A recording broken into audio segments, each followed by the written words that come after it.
ba yun? Masabay pa. Oh! Pars! Mars, Oh, Pars, anong ginagawa mo dito? pasok mo na ba? Ano papasok mo? Hindi, may dala sa ulam, Mars. Oh, sige, pasok. Pasok. Ito, Salamat, Pars. Ano ba tong dalang Pars? itlog, Mars. Itlog. Bagay yan sa Mars, sa itim na hotdog. Itim na hotdog. Meron ba ganun? Sarap yan. Ay, sige, thank you dito, Pars. Upo ka muna, Pars. Lalagay ko lang dun. Sige, Mars, salamat ha. Ano bang sadya mo, Pars? Ay, Mars, kasi meron akong problema ngayon eh. Problema? Oo. Bakit ba? Ano bang problema mo, Pars? Yung Mars mo kasi palagi na lang nagtatrabaho, palagi busy sa trabaho, wala nang time. Naku, nakakalungkot naman. Nasaan ba si Mars ngayon? Nasa trabaho nga siya eh. Nasa trabaho siya? Oo. Pars, dapat nag-uusap kayong dalawa.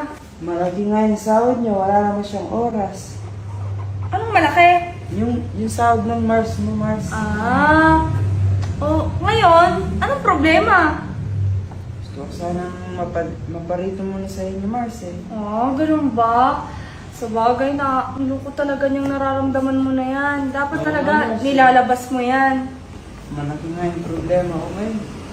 Tsaka dapat talaga yung mga ganyang emosyon, nilalabas mo yan. Gusto ko nga ilabas mo, Mars eh. Anong gusto mong ilabas? Yung nararamdaman ko.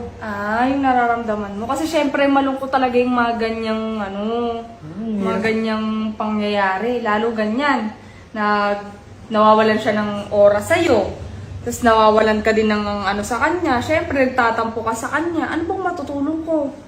Yung dalawang Anong matutulong ko?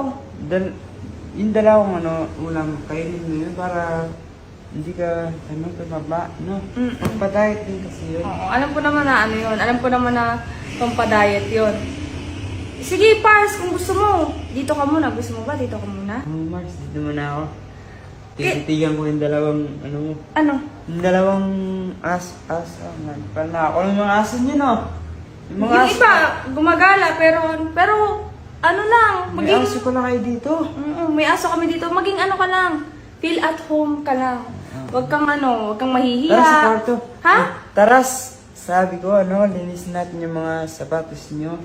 Kasi madumi na, Medyo parang...